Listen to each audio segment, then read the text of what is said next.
Olá, meu nome é Adrico de Oliveira. Eu sou aluno do quarto ano de Eletrônica do turno matutino. Essa apresentação é sobre a minha experiência de estágio na GMX Tecnologia e Serviços da Ireli. Eu tive como orientador o professor Érico Cadinelli Brás. Falando sobre a empresa, a GMX é uma empresa que realiza reparação e manutenção de equipamentos de comunicação. Atualmente, ela presta o serviço de assistência técnica da marca Samsung. Ela oferece um serviço autorizado de manutenção de aparelhos em garantia ou orçamento. Também realiza a venda de acessórios como capas, fones de ouvido e carregadores. Existem várias filiais por todo o Brasil, mas essa que aqui se refere, né, fica localizada no bairro Lagoa Nova, aqui em Natal. Dentro da empresa, as principais áreas de atuação que um funcionário pode ter é na recepção, no estoque e no laboratório. Eu fiquei nesse último, que é o laboratório, né? Que é o que tem mais a ver com o curso. Lá onde eu pude desempenhar meu objetivo, que, segundo o contrato, tratava-se de realizar atividades de manutenção e reparo de equipamentos de comunicação. O que inclui acompanhar a assistência técnica, fazer reparos em circuitos eletrônicos, fornecer apoio na realização de ensaios, interpretar esquemas eletrônicos ou elétricos e observar a montagem, desmontagem e uso dos equipamentos. Como eu falei, né, eu fiquei no laboratório. O laboratório é onde acontecem os reparos dos diversos aparelhos da marca, que vão desde tablets, smartphones e notebooks até fones de ouvido, câmeras, relógios e mais. Tudo isso e outras coisas eles aceitam, eles oferecem um reparo na loja. O reparo de um aparelho pode ser feito em 3 níveis, que pode ser atualização, reparação de software, troca de cosméticos ou hardware, que seria o segundo nível, e um terceiro nível que seria a ressolda ou substituição de componentes eletrônicos. Esse terceiro nível só é feito em casos de extrema necessidade, pois esse tipo de reparo exige, além de uma análise precisa do funcionamento das placas de circuito, precisa também de materiais e ferramentas específicas e de alta qualidade e custo, que são exigidos pela Samsung.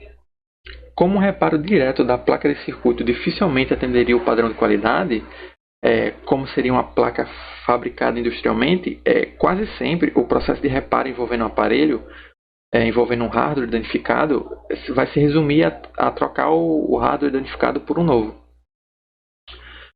O reparo dos aparelhos acontece através de uma cadeia de reparo dentro desse laboratório, onde você tem uma equipe de técnicos que divide funções de acordo com as etapas de reparo, que envolve, além de uma ou mais desses 3 níveis de reparo, envolve também testes de qualidade e a utilização de máquinas.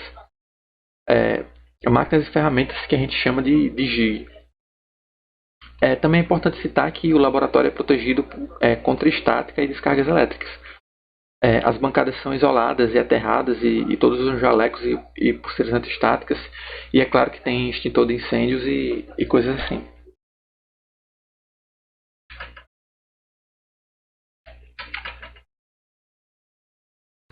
Na prática, como estagiário do laboratório, meu papel é auxiliar os técnicos durante a realização dos reparos, realizando diversas pequenas tarefas ou diretamente fazendo parte da cadeia de reparo. Isso vai de acordo com a necessidade. Devido à alta demanda pela manutenção de smartphones e tablets, a minha atuação acaba sendo quase que totalmente focada nesses dispositivos, que são a maioria dos aparelhos que dão entrada para o reparo na loja. Essas foram as principais atividades desenvolvidas para mim, essas aí que eu listei. Agora eu vou me aprofundar um pouco em cada uma delas. A primeira que eu quero falar é sobre a abertura e prensa de smartphones e tablets em máquinas apropriadas, né, envolvendo a operação dessas máquinas.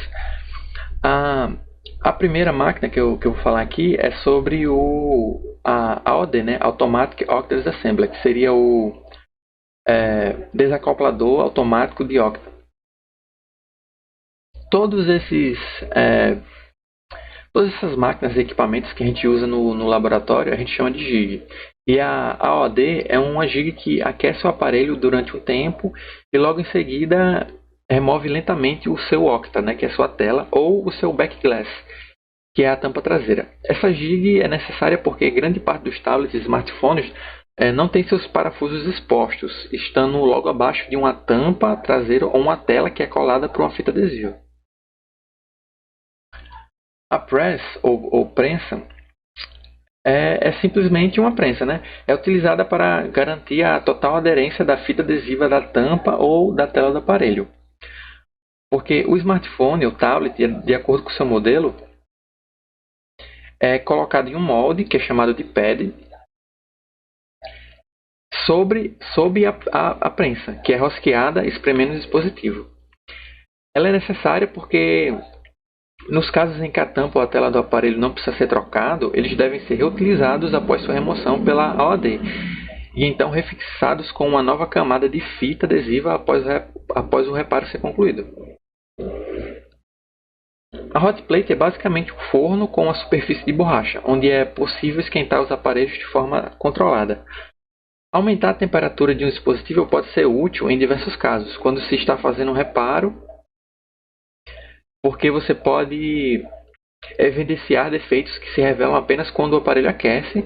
Você pode conservar a aderência das fitas adesivas nos casos em que precisam ser reutilizadas ou não fixadas imediatamente no aparelho. E você pode também usar para pré-aquecer os aparelhos para tornar o processo da OAD mais rápido, né? A análise e constatação de defeitos no funcionamento de aparelhos. Durante os primeiros meses de estágio, eu tinha a função de constatar o defeito alegado pelo cliente. Eu abria a ordem de serviço do aparelho no sistema particular da loja e podia visualizar, entre outras informações, a descrição do defeito. Como a remoção da tampa ou tela na OAD é um processo necessário na maioria dos aparelhos, é importante antecipar a sua abertura o quanto antes, para economizar tempo, pois não é um processo rápido e a maioria dos reparos costumam demandar bastante foco e uma boa quantidade de tempo, comumente formando filas de aparelhos a serem analisados logo nas primeiras horas do dia. Por isso é mais prático que alguém verifique o defeito e realize a abertura ou não do aparelho na OAD, mesmo antes da análise do técnico, às vezes até mesmo realizando o reparo de nível 1, né, que seria a atualização e reparação de software, se for o caso, para adiantar o máximo possível as etapas do reparo. Essa tela aqui, que vocês estão vendo em branco, que tem esses quadradinhos, é acessível no Android através da inserção de um código no smartphone ou no tablet. É usada para realizar um diagnóstico do defeito. Nesse menu, a gente pode realizar uma série de testes rápidos e verificar um possível mau funcionamento das funções do aparelho. Também utilizamos carregadores de vários tipos para testar possíveis problemas na carga do aparelho. A gente utiliza esses carregadores em conjunto com uma espécie de multímetro USB. A gente conecta esse multímetro entre a fonte e o cabo USB do carregador. E assim a gente pode verificar o funcionamento da carga. De acordo com a voltagem e amperagem que vai ser mostrado no visor, a gente pode averiguar se tem algum problema ali na carga. Desmontagem e remontagem de smartphones, substituindo partes estéticas ou hardware defeituoso. Durante o período de estágio, eu tive a oportunidade de realizar alguns reparos de nível 2, né, que geralmente são os técnicos efetivos que fazem. Mas eu tive essa oportunidade algumas vezes. Que trata-se da substituição de peças, né? Que é o que a gente considera lá o reparo de fato mesmo. Eu tive a oportunidade de verificar o defeito do aparelho e determinar quais as peças defeituosas. Aí eu abria ele na OAD, desmontava, né, desparafusava, e aí eu solicitava a peça no sistema, né, para o estoque. E então eu substituía a placa, as peças e remontava o aparelho. Esse tipo de reparo é feito geralmente com auxílio de uma parafusadeira também é usada e um tipo de álcool especial, né, que é um álcool isopropílico, que geralmente ele é usado em dois casos geralmente, né, para remover a bateria do aparelho e às vezes também quando, por exemplo, no caso da bateria estar inchada, é perigoso esquentar ela. Então a gente não pode colocar o aparelho na OAD, que vai esquentar o aparelho, para abrir. Então a gente molha o aparelho com álcool e faz a retirada da tampa manualmente, usando uma espátula. Se você tem conhecimento prático e teórico sobre o funcionamento desses aparelhos, que basicamente significa saber o que cada peça faz, qual é a função de cada uma, é possível determinar o que deve ser feito. No meu caso, o conhecimento era quase que totalmente prático ou advindo da observação do trabalho dos técnicos. Atualização e desbloqueio do software de smartphones e tablets.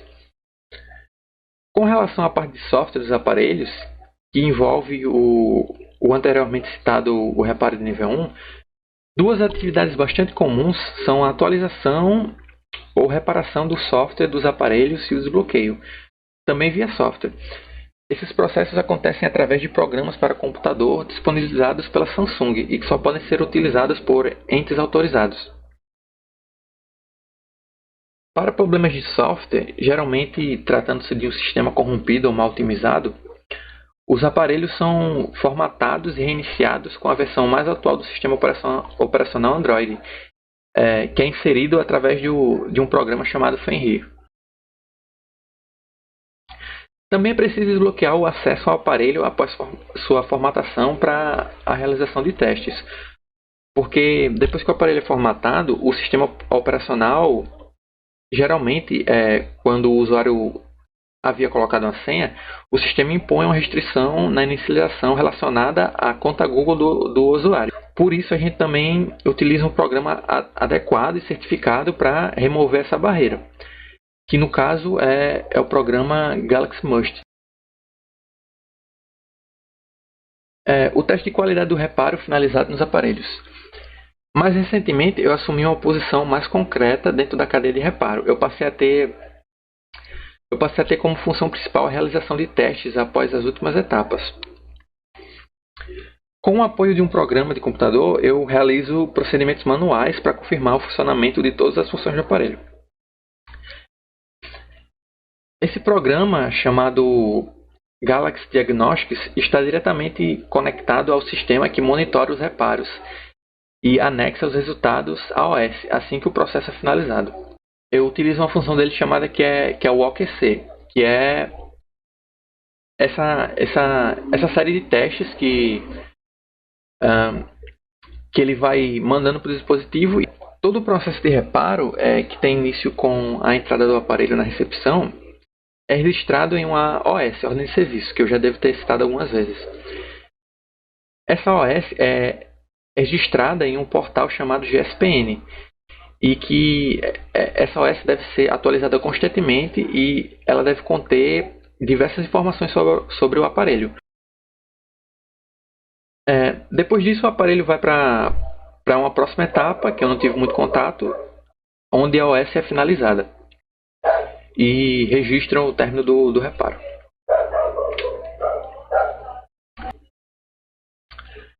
Bom, durante a minha experiência, eu não tive muito contato com algumas das atividades que realizam no laboratório, porque o meu foco acabou sendo nos trabalhos manuais que envolviam os smartphones e tablets. E, assim, também essas funções estão um pouco distantes do que seria o objetivo do estágio. Apesar dos conhecimentos eletrônicos não serem diretamente aplicáveis ou serem necessários para a realização desse trabalho, foi uma experiência importante para a minha construção como técnico, porque eu pude exercitar diariamente o meu olhar e pensamento técnico e crítico, e eu estive em contato direto com dispositivos eletrônicos todos os dias. E eu tive bastante contato também com profissionais formados, em que eu pude conversar sobre eletrônica, interagir e aprender coisas novas e tal. Assim, eu acredito ter realizado o objetivo geral do estágio. E, além disso, eu realizei um objetivo maior, né, que era acumular experiência em um maior entendimento sobre esse mercado de trabalho. Eu agradeço pela atenção, fica aí alguns agradecimentos e é isso. Bom dia, boa tarde ou boa noite. Meu nome é Rafaela Benjamin e hoje, juntamente com minha parceira de trabalho, Beatriz Eduarda, iremos discorrer acerca das nossas experiências como estagiária e aprendiz na empresa Cap Telecom. Bom, durante esse trajeto, tivemos como supervisor na empresa o senhor Carlos Eduardo, juntamente com a supervisão dos analistas do setor, Hudson Pinheiro e Kleber Daniel. Já no Instituto, tivemos o apoio e orientação do professor Érico Cadinelli. Para discorrer sobre as atividades desenvolvidas na prática profissional, é necessário entender quais eram os nossos objetivos iniciais. Primeiro, auxiliar, o qual trata de suporte dado ao setor de atendimento, seja interno ou externo. Testar. Devido à alta demanda da empresa, um dos nossos principais objetivos é atender a demanda de equipamentos que são retirados da casa dos assinantes todos os dias. Aprimorar. Esse objetivo é indispensável, realizado ao aplicarmos mudanças no ambiente de trabalho, a fim de prover uma melhora no processo de produção. E, por fim, organizar. A, a mais importante dos objetivos, pois para conseguirmos atender às demandas é necessário organização e comunicação com toda a equipe. E para aprimorarmos a prática profissional, foi necessário o conhecimento de alguns conceitos. São eles: telecomunicações, cabo coaxial, comunicação óptica, rede FTTH e rede HFC. O setor de telecomunicações pode ser definido como a transmissão de informações entre pontos distantes, por meio de sistemas eletrônicos e meios físicos. Para que ocorra a transmissão de informações à distância, são necessários elementos básicos, exemplificados na figura, que incluem uma fonte de informação que gera as mensagens a serem transmitidas, um emissor de sinal que acopla a mensagem ao meio de transmissão e um receptor de sinal para receber as mensagens e entregá-las ao destinatário. O canal é o meio que conecta o transmissor ao receptor. Esse canal pode corresponder a um fio, a um guia de onda ou à própria atmosfera. Quando o sinal atravessa o canal, ele é progressivamente atenuado e distorcido com a distância devido a ruídos do meio. Então, a função do receptor é extrair o sinal enfraquecido e distorcido, amplificar ele e recuperá-lo antes de enviá-lo ao destinatário. E para que ocorra essa transmissão, são necessários os meios, como foi citado. Tem-se diversas formas de transmitir os dados. Dos utilizados pela Cabo Telecom, primeiramente temos o cabo coaxial, utilizado na rede HFC. O cabo coaxial é feito de vários revestimentos compartilhando o mesmo eixo central. Esse meio é constituído por um condutor interno circundado de um condutor externo, tendo entre os condutores um dielétrico que os divide. Já o condutor externo é circundado por outra camada isolante, como demonstrado na figura no slide. Dessa forma, ele possui alta capacidade e é amplamente utilizado para a transmissão de sinais de televisão e de áudio digital de alta frequência.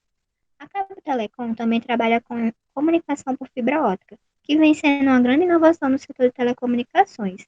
Isso porque um cabo de fibra ótica pode substituir centenas de cabos coaxiais, permitindo a transmissão de um volume gigantesco de informações, como sinais de voz ou de televisão. Há basicamente duas vantagens das fibras óticas em relação aos cabos. A fibra ótica é totalmente imune a interferências eletromagnéticas, o que significa que os dados não serão corrompidos durante a transmissão. Outra vantagem é que a fibra ótica não conduz corrente elétrica, logo não haverá problemas com eletricidade, como problemas de diferença de potencial elétrico ou problemas com raios. Durante a prática na empresa, nós tivemos a oportunidade de conhecer o Redende, que concentra os equipamentos responsáveis pela distribuição dos serviços, e também recebemos orientações sobre as infraestruturas utilizadas, sendo estas a FTTH e a HFC. Sendo assim, eu irei detalhar um pouco sobre a base dos seus funcionamentos.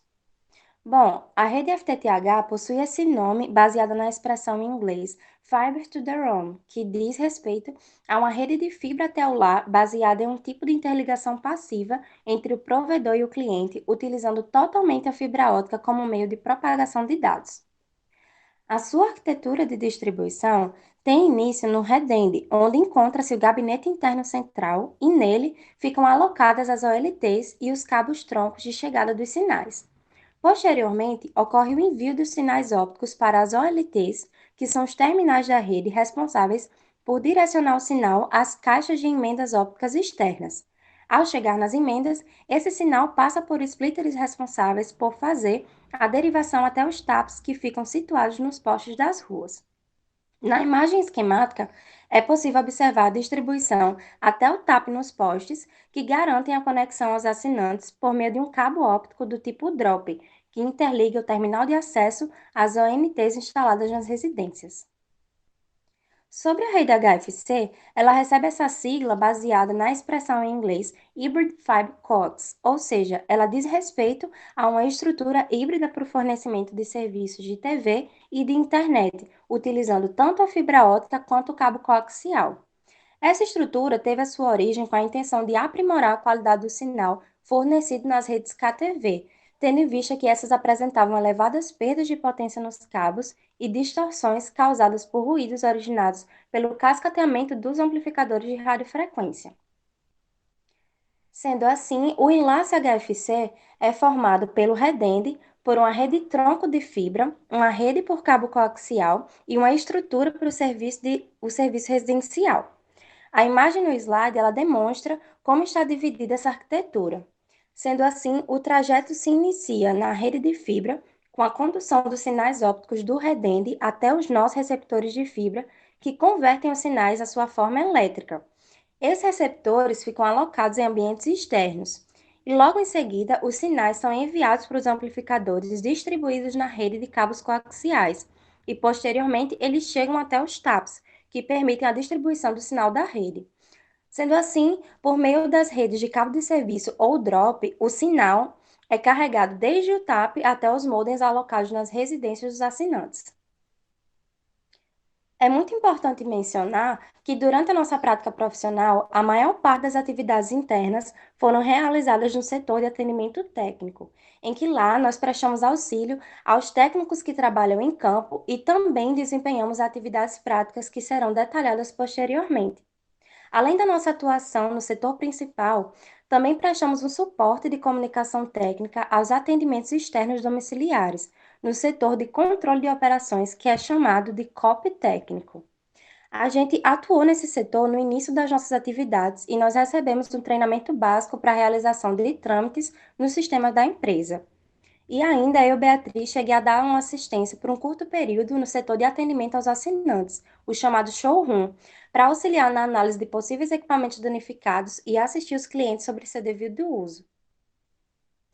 Iremos detalhar um pouco sobre as atividades que foram realizadas nesse período. Sem dúvidas, algumas atividades são indispensáveis no dia a dia, e uma delas diz respeito à organização do ambiente de trabalho. Essa atividade tem um objetivo muito simples, que é deixar o setor organizado, como também os acessórios eletrônicos e o estoque do almoxarifado. Uma parte também muito importante dessa organização é manter as estações de elaboração livres de obstáculos para a realização das atividades práticas.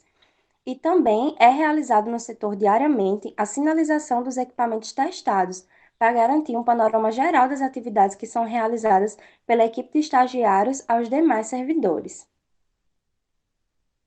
Outra atividade desenvolvida diariamente está relacionada à montagem dos kits técnicos dos carros durante a troca dos turnos no início da tarde. Essa atividade se concentra inicialmente na reposição dos equipamentos trocados em campo, com uma quantidade padronizada para cada carro. Logo em seguida, nós realizamos o trâmite dos equipamentos no sistema chamado Aliator, no qual nós conseguimos designar os equipamentos e os componentes eletrônicos repostos para os técnicos que irão trabalhar no próximo horário. E também nós conseguimos executar a troca dos equipamentos que são divididos entre os técnicos que utilizam o mesmo carro durante o dia. Um dos procedimentos mais importantes do setor é, sem dúvidas, a realização dos testes dos equipamentos e periféricos recolhidos nas visitas técnicas. Os dispositivos que são trocados nas visitas devido a algum problema relacionado ao seu funcionamento precisam ser testados ao chegar no almoxarifado da sede. Após esses testes realizados no setor, de uma forma geral, todos os equipamentos são mandados para o galpão central de forma segmentada entre os aprovados e os defeituosos. Quando eles chegam no galpão, os aprovados passam por um processo de restauração e os reprovados são avaliados e passam por possíveis processos para a recuperação do seu hardware e do seu software. Os testes dos equipamentos são divididos em três categorias básicas: o teste dos periféricos, o teste dos equipamentos com acesso à internet e também o teste dos decodificadores de TV. De uma forma resumida, os testes dos periféricos compreendem a análise de defeitos de controles remotos e fontes de tensão. Esse teste pode ser fragmentado em três etapas. Na primeira etapa, nós realizamos a organização da bancada com os equipamentos para teste, que no caso das fontes de tensão, nós utilizamos um dispositivo similar a um voltímetro para analisar a sua eficiência, em que é sinalizado no visor a tensão de aproveitamento da fonte. E nós também utilizamos um filtro de linha para esses testes, com o objetivo de evitar que o disjuntor do local de trabalho dispare e interrompa as conexões dos servidores. Já para o teste dos controles, nós utilizamos um dispositivo detector de sinal infravermelho, que indica se há sinal recebido ou não. Logo na segunda etapa de análise, nós avaliamos a condição externa do periférico e também realizamos o teste com os dispositivos que foram citados. E na terceira e última etapa, nós fazemos a divisão entre os periféricos em bom estado e com danos parcial ou total, que são direcionados posteriormente ao almoxarifado central com o objetivo de restauração, descarte ou pré-estoque. Já acerca dos testes de equipamentos, temos os equipamentos de serviço de internet, as ONTs, da rede FTTH, e os dispositivos de serviços de TV, de ambas redes, HFC e FTTH.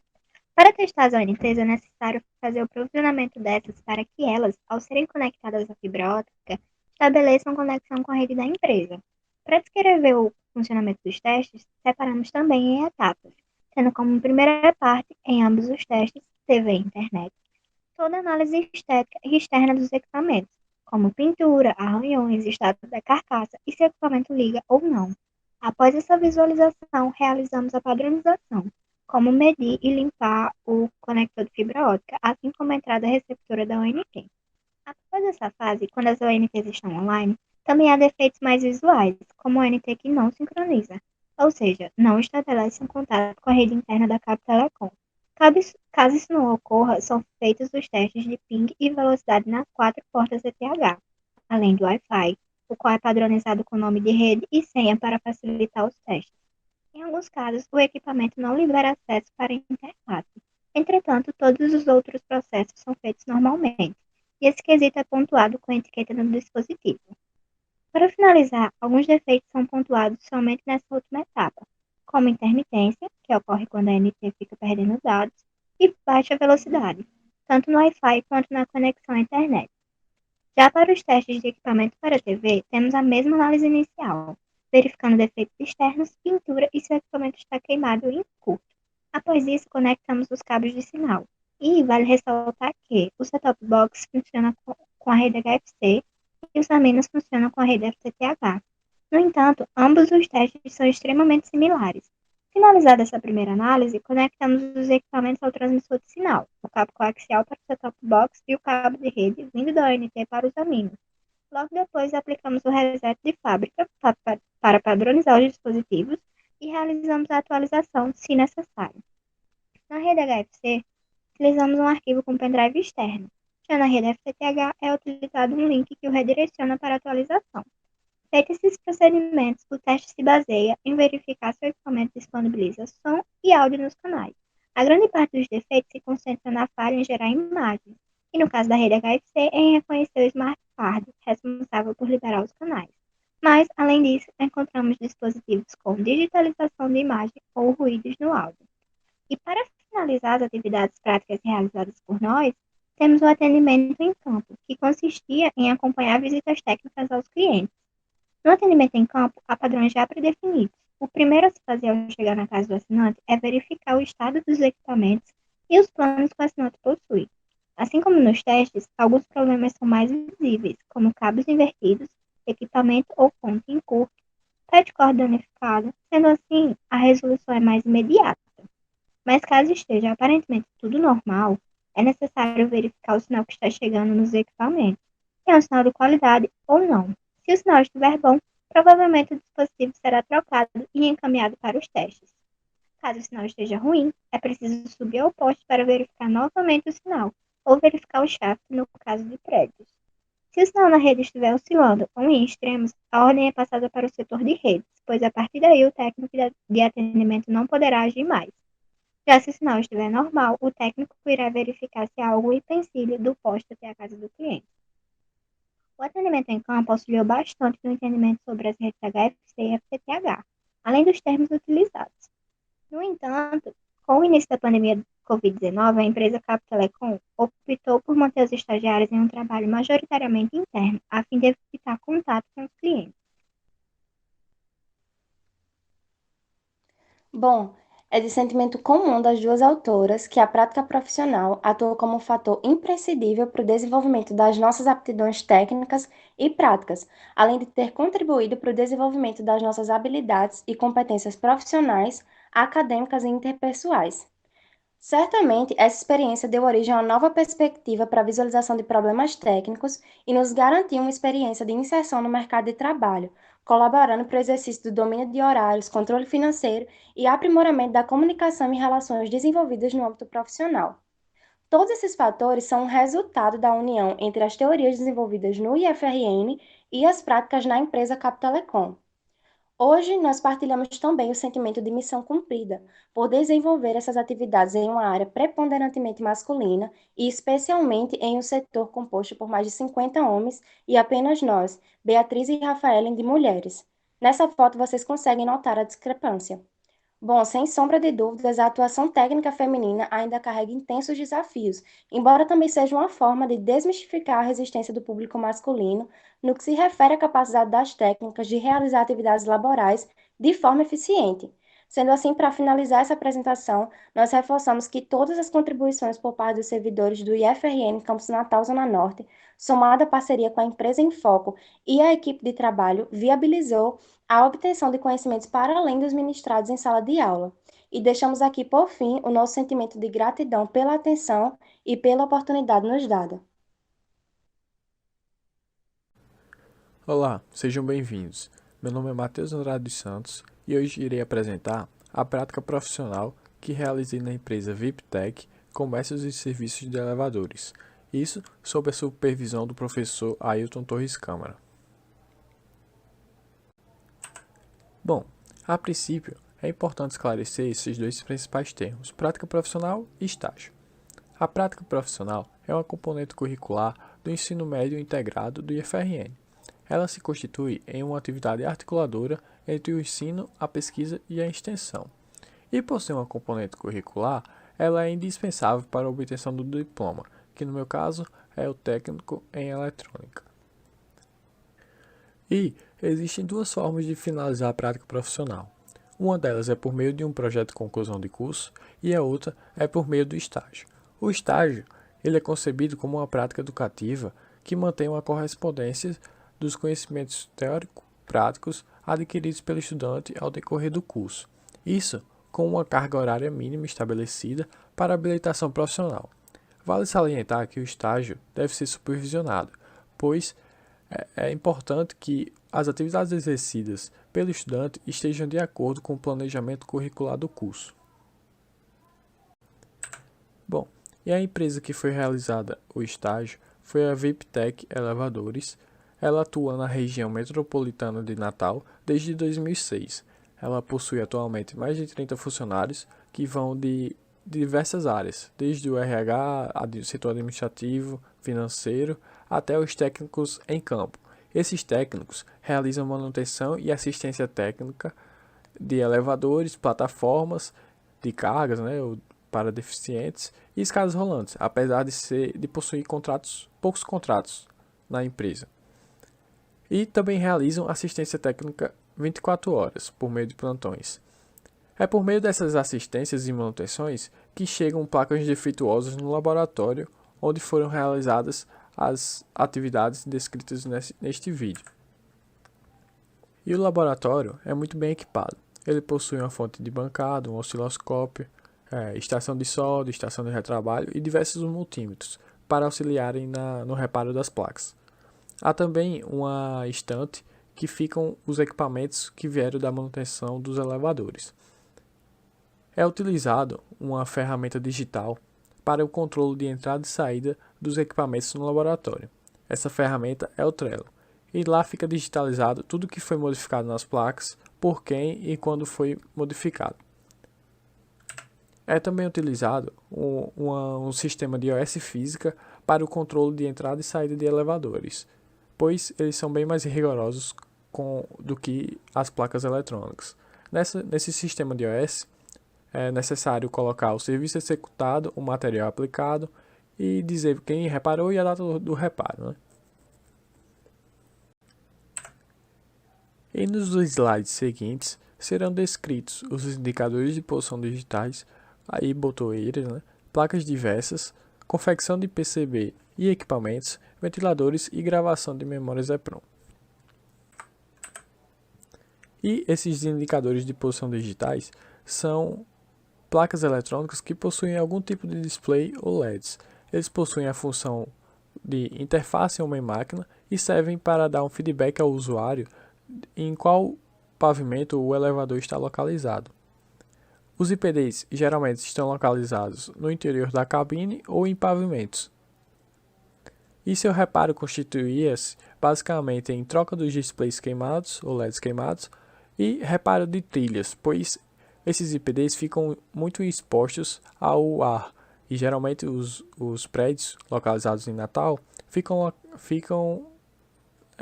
na orla de praias, e isso afeta bastante na corrosão das placas, que danifica as trilhas e alguns componentes. E esse IPD específico foi necessário a confecção de um simulador para realizar o seu teste, pois ele estava saindo do laboratório supostamente reparado e quando chegava nos elevadores identificava que ele estava ainda danificado.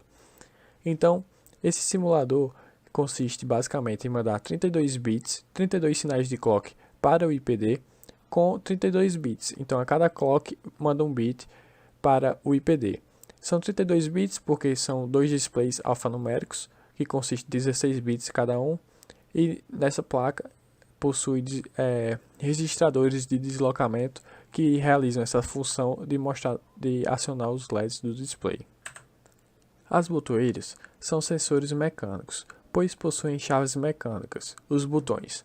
Elas também possuem a função interface homem-máquina, pois quando pressionado, emitirá um sinal eletrônico para o elevador.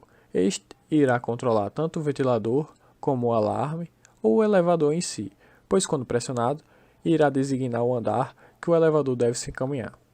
As botoeiras ficam localizadas tanto no interior da cabine como nos pavimentos, e o seu reparo consiste da mesma forma que os IPDs, pois estes ficam muito expostos ao ar e ao contato com os usuários, e isso faz com que os botões se danifiquem ou a corrosão danifique alguns componentes ou as próprias trilhas da placa eletrônica.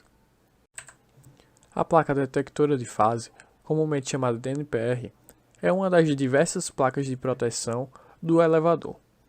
Ela é responsável por detectar o sistema trifásico, se o sistema está chegando com as 3 fases e se está na sequência correta. Nessa imagem podemos ver que uma das fases está solta, portanto o LED está apagado e quando está com as 3 fases o LED está aceso. Quando o LED está aceso, o circuito aciona o relé que manda um sinal para o comando, identificando que as 3 fases estão corretas com a sequência correta. E a lógica do seu circuito consiste em um AND com um flip-flop, e o reparo é a troca de um desses dois CIs, pois estes acabam falhando com o tempo, já que a tensão que chega aqui de entrada é muito alta, uma fase, apesar de ter os autoacopladores para isolar o circuito. Os módulos de emergências são dispositivos desenvolvidos para funcionar quando houver algum problema com o elevador. Estes problemas podem ser falta de energia ou que o elevador parou por algum motivo e prendeu algum passageiro. Portanto, ela deve alimentar o interfone para se comunicar com dentro da cabine, a luz de emergência e uma sirene que vai emitir um alarme sonoro avisando quem passar por perto. Os seus defeitos eram facilmente resolvidos com a troca de todos os capacitores da parte lógica, pois com o passar do tempo, o valor da sua capacitância diminuía e o valor da resistência no circuito alterava, e esses valores acabavam alterando a tensão que chegava no pique ou nos transistores. E alguns equipamentos eram confeccionados pela própria empresa, um deles é o kit alarme, e este era uma alternativa para o módulo de emergência, pois quando estava muito danificado, o reparo ficava impossibilitado e a empresa vendia esses kits alarmes. O seu circuito é bem mais simples que o módulo de emergência, ele só possui uma fonte que irá alimentar a bateria, pois ela precisa ficar alimentada, senão irá parar de funcionar, e um relé que será acionado quando a energia cair e irá ligar a lâmpada por meio da bateria, e uma sirene. Aqui do lado está um kit alarme que foi desenvolvido para mostrar aos clientes o seu funcionamento. Então aqui está a fonte, os botões, esse botão aqui é para retirar a fase, simulando a queda de energia, aqui a sirene, e esses LEDs simulando uma lâmpada de 12 volts com um consumo de 100 mA. Também eram confeccionados outros equipamentos, porém não mais para a venda, e sim para facilitar o trabalho ou deixar o ambiente do laboratório mais alegre. Um desses equipamentos é a lâmpada em série, que ela foi sendo desenvolvida por causa que estavam sendo queimados muitos fusíveis ao acionar as placas eletrônicas que estavam em curto, com a entrada em curto. Então, foi confeccionada essa lâmpada em série para que parasse com o desperdício de fusíveis. Aqui, né, na imagem está simulando o curto na entrada e a lâmpada está acesa, indicando que a placa estaria com um curto, né? É recomendado que a lâmpada possua 2 vezes mais a potência da placa que você irá ligar em série com a lâmpada, né? Para que ela funcione do jeito correto. E foi confeccionado também um pisca-pisca com o logo da VIP, pois estava na época de fim de ano, na época natalina, e foi confeccionado para alegrar o laboratório. O seu circuito é um CI 555, que por meio de um jogo de resistores com potenciômetro, alterava a frequência com que os LEDs iriam piscar. Foram também confeccionadas placas de circuito impresso, com a finalidade de reduzir custos, pois algumas placas mais simples, como botoeiras, era mais barato fabricar uma placa de circuito impresso do que comprá-la original. Foi utilizado também um método fotográfico que consiste na utilização de uma tinta fotossensível para a transferência do circuito por meio de uma luz ultravioleta. Aqui está uma placa de interface que ela recebe os sinais de um sensor de nivelamento do elevador. Ela é simples, possui apenas um retificador, um diodo e um capacitor, e um conector high-lock que manda o sinal para o comando.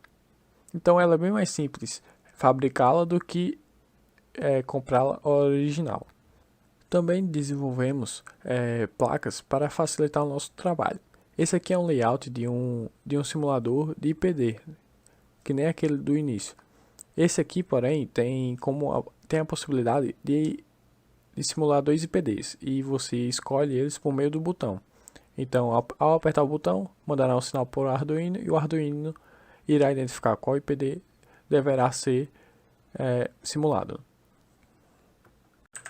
Os ventiladores, apesar de serem opcionais para o funcionamento do elevador, são amplamente presentes nos elevadores aqui em Natal. Eles ficam localizados em cima da cabine. E, às vezes, com o passar do tempo, eles acabam apresentando alguns barulhos, ficando emperrados, e por estarem em cima da cabine, esses barulhos são intensificados por causa do pulso. Isso gera um grande desconforto no cliente que pede para realizar o reparo. O seu reparo consiste basicamente na troca do capacitor, pois com o passar do tempo a capacitância acaba diminuindo e o ventilador não tem mais força para girar. Pode ser também a troca dos rolamentos do ventilador, isso que ocasiona barulho, ou a hélice está emperrando na carcaça do ventilador. As memórias EEPROM são memórias não voláteis, ou seja, elas não perdem a informação caso a sua alimentação acabe. A única forma dela perder a informação é caso uma luz ultravioleta incida sobre o seu cristal, portanto ela ficará limpa e podendo ser regravada. Essas memórias elas são muito utilizadas em placas principais e em IPDs. Quando utilizadas em IPDs, existe um programa que ele confecciona o arquivo hexadecimal, podendo ser configurado o que irá aparecer nos IPDs em cada andar. Após a criação desse arquivo hexadecimal, a memória pode ser gravada por meio do gravador da marca Uelon, e assim ela estará pronta para ser instalada nos prédios. Por fim, deixo aqui meu agradecimento a todos que assistiram até aqui. Posso dizer que essa foi uma experiência altamente satisfatória para o meu desenvolvimento pessoal e profissional. Posso ainda dizer que o objetivo de inserir um futuro técnico em eletrônica no ambiente de trabalho foi alcançado com êxito. E foi possível relacionar e pôr em prática todos os conhecimentos abordados durante as aulas do curso técnico integrado em eletrônica. Porém, deixo aqui o meu descontentamento com a ausência de práticas durante o curso técnico em eletrônica, pois senti muita dificuldade no início do estágio em detectar simples problemas como defeitos de componentes, defeitos em placas, que poderiam ter sido resolvidos em poucas aulas práticas durante o curso.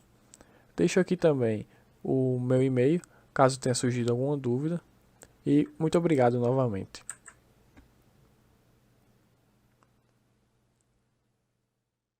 Olá, bom dia, boa tarde, boa noite a todos. Eu me chamo Wesley Costa, sou aluno do 4º ano de Eletrônica no IFRN, Campus de Natal, Zona Norte.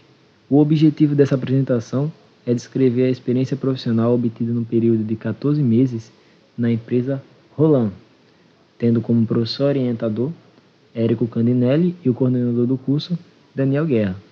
Para quem não lembra de minha fisionomia ou não me conhece, eu sou esse rapazinho aqui. Vamos começar falando um pouco sobre os objetivos da experiência em questão. Seu objetivo geral, assim como descrito, foi desenvolver atividades que acordam com os componentes da matriz curricular do curso técnico integrado em eletrônica no intuito de aplicar os conhecimentos obtidos durante o período de ensino técnico no campo profissional da área. Houveram também objetivos específicos, tais como aproximar o aluno ao âmbito profissional, de forma a fortalecer a aprendizagem dos conteúdos vistos em sala de aula na prática profissional. Reparar irregularidades nos dispositivos eletrônicos, sejam essas irregularidades decorrentes de falha na instalação, uso inadequado ou até mesmo desgaste temporal. Projetar sistemas de automação, isso dentro das necessidades da empresa e utilizando recursos que a empresa oferecia. Por último, mas não menos importante, elaborar sistemas de organização e planejamento para que o aprendiz pudesse obter maior desempenho no setor no qual estava situado. Falando um pouco sobre a empresa concedente da experiência, ela tem como razão social Roland Tecnologia e Serviços Eireli. Sua fantasia é Grupo Roland. A empresa atua no ramo de segurança eletrônica, controle de acesso em conjunto com portaria remota. Seu serviço de portaria remota promete redução nos custos de até 50% no que se refere à portaria local. A empresa está presente no mercado desde 1993, atuando nos ramos agora citados, e atualmente está tentando trazer um clube de tiro para somar com seus serviços. Clube este que tem seu projeto de automação dos alvos desenvolvido pelo aprendiz. No tocante ao ramo da segurança eletrônica, se encaixam os sistemas de alarme e cerca elétrica, que fazem uso de dispositivos como central de alarme e central de choque, que são responsáveis pelo controle de sirenes, sensores, cerca, teclados e demais periféricos. O sistema de segurança eletrônica também abrange o CFTV. Na verdade, pode-se dizer até que o CFTV foi o estopim do sucesso da segurança eletrônica há uns anos atrás. O CFTV ele tem como principal característica a utilização de câmeras de vigilância controladas por um dispositivo de gravação. Todos os dispositivos que foram mencionados agora, eles serão um pouco mais detalhados mais para frente. Em relação ao sistema de controle de acesso e portaria remota, a empresa conta com um sensor de monitoramento 24 horas, que é este aqui. O controle de acesso é dado através de interfones K-Voice, que comunica o usuário com a base, e a base verifica se o usuário consta no banco de dados para poder liberar o acesso. Existem também controles RF e leitores de tag e QR Code para um controle de acesso mais prático. Ambiente de trabalho. As atividades foram totalmente desenvolvidas em 3 setores: no setor técnico, no setor de TI e no laboratório, no ambiente laboratorial. No setor técnico, era onde eram elaborados sistemas de produtividade e gestão para obter melhor desempenho do setor. Nesse setor também, o aprendiz recebia diversos problemas técnicos para serem analisados e elaborava possíveis soluções para que os responsáveis pela resolução desses problemas já se encaminhassem com a ideia do que fazer. No setor de TI, o aprendiz aprendia a configurar dispositivos de gravação e de comunicação, fazia cadastros de controle de acesso no banco de dados da empresa e fazia resgate de imagens quando solicitado. Já no ambiente laboratorial, foi onde foram desenvolvidas a maior parte das atividades práticas relacionadas a reparo e a projetos. Atividades desenvolvidas. Ao chegar nessa etapa, já foi feita a apresentação da empresa e de alguns conceitos importantes para o melhor entendimento da experiência. Nessa sessão serão descritas atividades práticas desenvolvidas, tais como reparos, projetos e atividades organizacionais. Em relação aos reparos, a empresa recebe vários dispositivos danificados, pelos motivos já descritos aqui, e esses dispositivos foram retirados pelos técnicos e encaminhados ao aprendiz para que o reparo, a manutenção, seja executada quando viável. Dentre esses dispositivos se encontram câmeras, sensores ativos e passivos, centrais de choque e alarme, GPRS, fontes de tensão, placa de motores e rádios. Só que os rádios e os GPRS, eles são tratados pelo engenheiro de telecomunicações da empresa, então serão apenas apresentados. Mas os demais dispositivos, eles irão contar com especificações sobre os seus defeitos mais comuns e detalhes sobre os reparos realizados. O processo de reparo sempre parte do princípio de limpeza e calibragem, mais a análise do problema que o dispositivo apresenta, né? Vamos lá? Vamos começar pelas câmeras de vigilância. As câmeras de vigilância são responsáveis por captar a imagem do local qual deseja monitorar. E a Roland conta com 2 modelos de câmera: o Bullet, o modelo externo, e o Dome, o modelo interno. Após a limpeza e a troca da carcaça das câmeras, quando necessário, que é a primeira etapa do processo de reparo, é analisado se há curto nas conexões de alimentação e de vídeo das câmeras. Normalmente, quando há indícios de curto na conexão de vídeo ou de alimentação das câmeras, quando conectada no dispositivo de gravação, que é o DVR, que falaremos já esse dispositivo aqui, o DVR desliga. Aí a gente verifica se tem curto nas conexões da câmera. Após isso é verificado se o sistema infravermelho da câmera está ok. Essa aqui é a bancada de trabalho utilizada para reparo das câmeras. E falando sobre infravermelho, existe um problema muito comum nesse sistema, que é a oxidação dessa borrachinha aqui, que envolve o LDR. Essa borrachinha oxidada libera uma espécie de poeira azulada que fica sobre o LDR, impedindo ele de receber luz. Então a câmera passa a se comportar em um ambiente claro, como se estivesse em um ambiente escuro. Ela aciona o sistema infravermelho e passa a exibir uma imagem preta e branca ao invés de exibir uma imagem colorida. Como essa câmera aqui estava um pouco debilitada, além da troca da borracha e a limpeza, também foi trocada a carcaça. A limpeza ela resolve o problema facilmente, só limpar a câmera e trocar a borracha. Aqui nessa ilustração podemos ver à esquerda uma câmera com esse problema, com a borracha oxidada, o LDR com obstrução, né, que é a poeirinha azulada que foi liberada pela borracha, e mesmo no claro ela está se comportando como se estivesse no escuro, exibindo uma imagem preto e branco e acionando o sistema infravermelho dela. Após a limpeza da câmera e a troca da borracha, a câmera passou a funcionar normalmente. Limpeza efetuada, câmera recuperada. Além das câmeras de vigilância, as câmeras leitura de QR Code apresentavam defeitos que exigiam sua substituição, como ilustrado nas figuras. Cá está uma câmera leitora de QR Code, a qual teve que substituir a presente nesse leitor aqui, no dispositivo leitor RFID QR. Digital Video Recorder, ou simplesmente DVR, é o dispositivo responsável pelo controle e gravação das imagens captadas pelas câmeras de vigilância. Após a limpeza, para iniciar a análise e possível reparo, o DVR é alimentado e conectado a um monitor para que possa ser testado todos os seus canais. Esses canais aqui. Tendo seus canais testados, é averiguada a qualidade de monitoramento de armazenamento e, por fim, verifica-se a tensão que está chegando à ventoinha e ao HD, bem como o funcionamento do mesmo.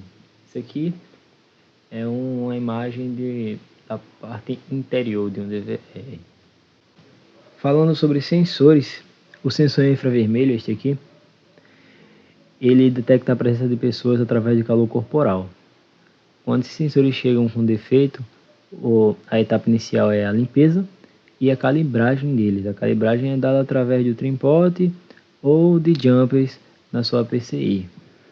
Boa parte dos problemas encontrados neles são dados pela presença de formigas que comumente buscam se abrigar no interior desses sensores, mas esse problema é facilmente resolvido com a limpeza. Quando a fonte do problema é defeitos nos componentes de sua PCI, é analisada a possibilidade de substituição, visto que, quando o componente é SMD, não há suporte para trabalho com essa tecnologia na empresa. Os testes feitos para saber se o funcionamento deles estão ok é bastante simples, porque quando ele detecta algum movimento, acende uma luzinha azul aqui no meio do sensor. Então basta alimentar o sensor e passar a mão. Se acender uma luz azul aqui na frente dele, ele está ok. Sobre o sensor de barreira, o sensor de barreira ele é composto por dois dispositivos, sendo um receptor e o outro transmissor. Eles formam uma barreira, uma espécie de muro invisível, no perímetro o qual deseja proteger. Quando essa barreira é interrompida, faz com que o sensor dispare. A barreira é interrompida quando o sinal do transmissor não chega ao receptor, seja por desalinhamento ou por algum obstáculo, algo obstruindo a passagem do sinal. Para verificar os sensores, inicialmente é feita a limpeza dos dois dispositivos, depois é averiguado qual dos dois é o transmissor e qual é o receptor. Essa verificação, de transmissor e receptor pode ser feita através de manual do fabricante ou verificando a placa da receptora, porque a placa da receptora ela tem um LED.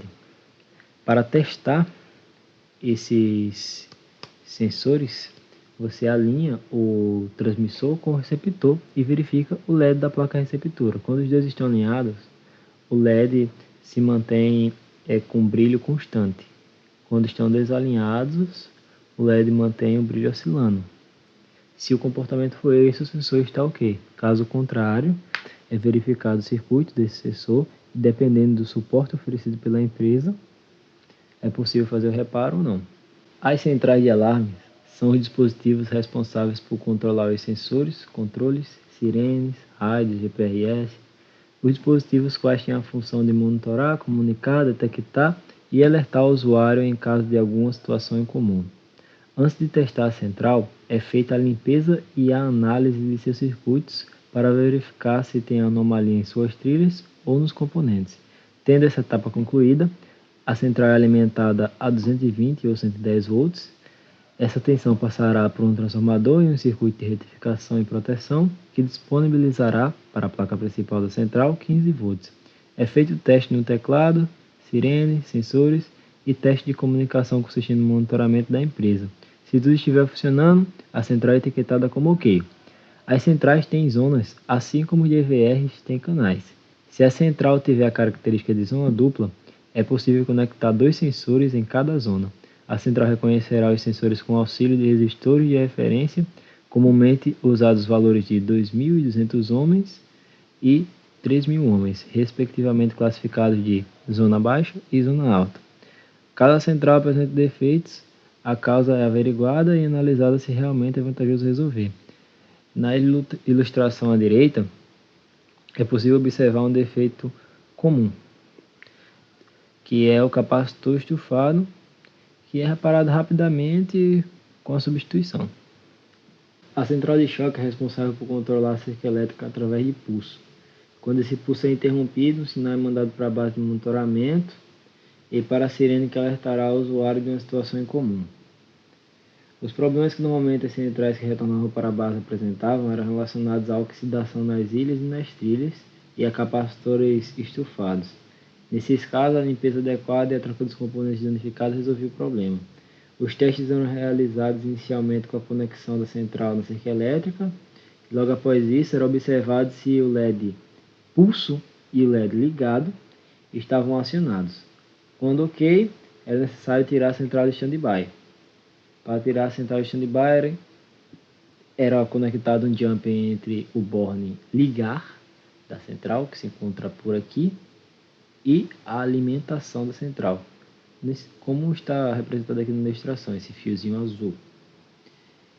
Quando a central era tirada de stand-by, tendo essas etapas concluídas, fechava-se o contato da cerca elétrica e verificava se havia choque elétrico através das faíscas ocasionadas pelo contato. Finalmente, a última etapa era executada, a qual consistia em verificar se o relé referente ao monitoramento estava funcionando. Essa verificação era dada através de um estalo que o relé reproduzia ao interromper o pulso da central. Se tudo estiver seguindo como esperado, a central era considerada ok e mandada de volta para o estoque. Os rádios e os GPRS são responsáveis por comunicar a central de alarme com a base de monitoramento, e é a partir deles que os eventos como alarme, pânico, emergência médica, violação, arme, desarme, etc., chegam à central de monitoramento. O rádio faz uso de antenas e de uma determinada frequência para se comunicar, enquanto o GPRS faz uso da internet. Mas o que indicará qual dos dois será instalado é a localização do cliente, tomando como referência a base de monitoramento e a compatibilidade com a central que enviará os eventos. Os testes desses dispositivos eram executados pelo engenheiro de telecomunicação da empresa, mas basicamente o código de teste era cadastrado no rádio e no GPRS, e eles eram conectados a uma central de alarme e era verificado se eles recebiam os eventos da central de alarme e encaminhavam para a base de monitoramento. Simples. Aqui está ilustrado a alimentação do rádio, seu borne RX e TX, e tanto RX quanto TX eram conectados nos bornes de linha da central de alarme, enquanto o GPRS ele funciona basicamente da mesma maneira, a diferença é que ele tem um borne específico para ele na central ou a entrada RJ45. Os motores eles são os protagonistas da Porter. Porter é o sistema de portaria remota do Grupo Roland, visto que eles são os responsáveis por movimentar os portões e restringir ou conceder o acesso ao local onde eles estão situados. Existem vários modelos de motores para diversas aplicações. Modelos como basculante de giro, deslizante e etc. Todos eles contam com a placa controladora, que controla a abertura e o fechamento do portão. Os motores têm garantia, então não somos nós quem fazemos o reparo. Mas basicamente eles têm 3 bobinas. O sistema de funcionamento é assim: essas 3 bobinas são conectadas na placa controladora e esta é conectada à rede elétrica 220 volts e programada a partir de um PROG. Esse aqui é um PROG, que é um dispositivo da PPA, um dispositivo utilizado pela empresa. Aqui é uma placa controladora de um motor deslizante e essa é uma placa controladora de um motor de giro, esse motor aqui. Beleza? Nas placas, normalmente eram encontrados capacitores estufados, trilhas oxidadas, soldas mal feitas ou então soldas trincadas. E era só limpar, refazer as soldas que as placas voltavam a funcionar. O PROG, ele mal apresentava defeito, mas o defeito que aparecia era o LCD chuviscando ou totalmente apagado. A troca do LCD resolvia o problema e o PROG que foi reparado normalmente não voltava a apresentar nenhum defeito. Durante o período de experiência profissional, foram desenvolvidas diversas planilhas para a organização das tarefas mensais nos setores operacionais. Dentre essas planilhas se encontram nas ilustrações o gerenciamento de manutenção de geradores, essa planilha aqui, e o ranking mensal de deslocamento dos técnicos aos clientes. A planilha do gerenciamento dos geradores, das manutenções de geradores, foi desenvolvida com foco na organização da rotina dos técnicos. Já a planilha referente ao índice de deslocamento mensais dos técnicos aos clientes foi desenvolvida com o foco de produtividade. E todas as planilhas eram atualizadas mensalmente no quadro de gestão à vista do setor, que é esse quadro aqui. Projeto Stand de Tiro Rolando. O projeto Stand de Tiro Rolando não foi concluído até o fim do contrato, infelizmente, mas todas as etapas consideradas importantes para uma experiência profissional foram alcançadas, desde o planejamento, a elaboração do projeto, até a aquisição de componentes e a confecção dos primeiros protótipos. Esse projeto ele consiste na confecção de 12 placas que controlam motores capazes de transportar os alvos para frente e para trás, com a capacidade de controlar a velocidade a qual esses alvos se movimentarão. Inicialmente, foi pensado em utilizar um controle de velocidade por queda de tensão, mas dessa forma o motor perderia muita força e não conseguiria trabalhar de forma eficaz. Então, a resolução obtida foi utilizar o PWM para realizar esse controle, tendo em vista que o PWM trabalha com pulsos de uma onda quadrada e digital, diminuindo substancialmente os ruídos observados no controle por queda de tensão. A inversão dos sentidos do motor foi realizada com o uso de uma ponte H que foi esquematizada durante a prática profissional, utilizando os conhecimentos adquiridos durante o curso técnico de eletrônica. Devido a bugs do simulador, para testes foi necessário montar os circuitos ponte H e controle PWM separadamente. Aí assim teve como testá-los, enquanto unidos o simulador dava bugs, mas separadamente era possível testá-los. Após os testes serem realizados, os circuitos foram unificados para poder dar desenvolvimento ao layout da PCI. Vou fazer uma breve descrição do circuito e do seu funcionamento, começando pelo esquema da ponte H, que é esse aqui. Esse esquema consiste em dois botões, sendo um para inverter o sentido do motor para a direita e o outro para a esquerda. Cada botão é ligado à base de um TJB e na outra extremidade do botão liga-se o VCC. Os TJBs, cada, tem seus emissores em comum com o GND e cada coletor é ligado a um relé, ou seja, a dois relés. E a bobina 1 de cada relé recebe um coletor dos TJBs, enquanto a bobina 2 de ambos relés recebem o VCC. Os terminais normalmente abertos de ambos relés estão em comum com o GND de uma fonte externa, que é essa fonte aqui. Essa fonte externa você tem que imaginar que é o PWM, ela que irá fornecer tensão para alimentar o motor. Então, o normalmente aberto dos relés estão conectados ao GND dessa fonte externa e seus terminais normalmente fechados estão conectados ao VCC dessa mesma fonte externa, ok? Os comuns de cada relé estão ligados a um terminal do borne de saída. O borne de saída ele tem dois terminais e em um terminal vai o comum de um relé e no outro terminal vai o comum de outro relé. Como o normalmente aberto de ambos relés recebem VCC, então não há diferença de potencial na saída. No esquemático dessa ponte H existem também alguns diodos de proteção, resistores para os botões na base do TJB. São menções que não são tão relevantes para essa explicação. Compreendido o esquemático, segue a explicação de seu funcionamento. Quando um dos botões é acionado, satura o TJB ligado a ele, que aciona o relé, que por sua vez encaminha dados GND do PWM para o seu terminal do borne de saída, enquanto outro relé não acionado está encaminhando o VCC do PWM também para o terminal dele de saída.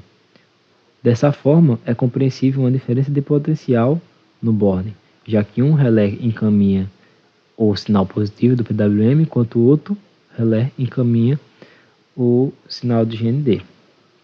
Ok? E para comutar, só basta soltar um botão e pressionar o outro. Aí saturará o outro TJB e o outro relé que será gatilhado. Tranquilo? O sinal PWM foi obtido com o uso do oscilador 555, esse rapaz aqui, controlando a largura do sinal a partir dos resistores RA e RB, sendo RA fixo e RB variável. Na saída do 555, o sinal PWM é direcionado ao gate do MOSFET IRF, o qual irá gatilhar e liberar o sinal para os relés, que por sua vez entregarão ao borne de saída, onde será conectado o motor. Até aí todo mundo entendeu. Vale salientar que RB é o potenciômetro que controla efetivamente a velocidade do motor a partir da largura de pulso PWM. Esse é o circuito PWM, beleza? E aqui é a simulação do PWM do Proteus. Através das ferramentas disponibilizadas no simulador Proteus, foi possível verificar se o circuito estava gerando o sinal PWM desejado, como pode-se ver nessa ilustração. Após os testes do circuito da ponta H e do circuito do controle PWM, ambos foram unidos e resultaram nesse esquemático. Pronto, tendo esse esquemático em mãos, inicialmente foi pensado em um layout maior para evitar o uso de jumpers. E esse aqui, ilustrado, foi o primeiro layout desenvolvido e utilizado para os testes. E aqui no próximo slide vemos a simulação 3D daquele layout mostrado anteriormente, no slide anterior. Sobre os sistemas de transferências, vários processos de transferência foram testados para tentar obter melhor resultado. Na primeira placa, foi utilizada a transferência através de adesivos automotivos. Aqui dá para ver que tem o adesivo automotivo e tem os adesivos atrás. Foram utilizados o processo de adesivo automotivo. Os resultados são bastante satisfatórios, como pode-se ver aqui na placa corroída. São bastante satisfatórios os resultados através da transferência por adesivo automotivo. Contudo, produzir o adesivo automotivo para trilhas próximas e pequenas com perfeição dá trabalho. Então o custo desse método não é tão acessível em larga escala. Aqui está o primeiro protótipo montado em PCI totalmente funcional. Esse aqui é utilizando aquele layout maior, o primeiro layout e o primeiro protótipo funcional que foi desenvolvido. E após análise do protótipo inicial, foi decidido desenvolver um layout menor em formato quadrático, porque soaria bem mais organizado, mas para isso foi necessário utilizar a fenolite dupla face para haver mais liberdade na organização das trilhas PCI. Esse é o layout final elaborado. Aquele outro layout maior soaria mais desorganizado, então esse outro layout ficou mais cabível. Aqui pode-se observar na ilustração a simulação 3D do layout final. Tendo o layout final em mãos, foram feitos os testes de transferência. Os métodos utilizados foram os métodos de transferência por tinta fotossensível e o por transferência térmica. Ambos métodos têm resultados incertos, mas o método com maior índice de acerto foi o método de transferência por tinta fotossensível. Os resultados desses métodos podem ser observados nessas ilustrações. Aqui é a ilustração antes da corrosão por tinta fotossensível e a ilustração após a corrosão. Uma pequena ilustração de como eram feitos os processos de corrosão com a placa mergulhada no percloreto. Lá na empresa a gente contava com um motor basculante que estava parado e algumas adaptações o fez servir muito bem para o projeto do stand de tiro. Aqui está o motor antes das adaptações e aqui está o motor após as adaptações. Cá está um vídeo de teste mostrando inicialmente, ao pressionar o botão, o motor tira para um lado e pressionar o outro botão, o motor tira para o outro sentido. E com variando RB, no caso o potenciômetro, conseguimos variar a velocidade do motor.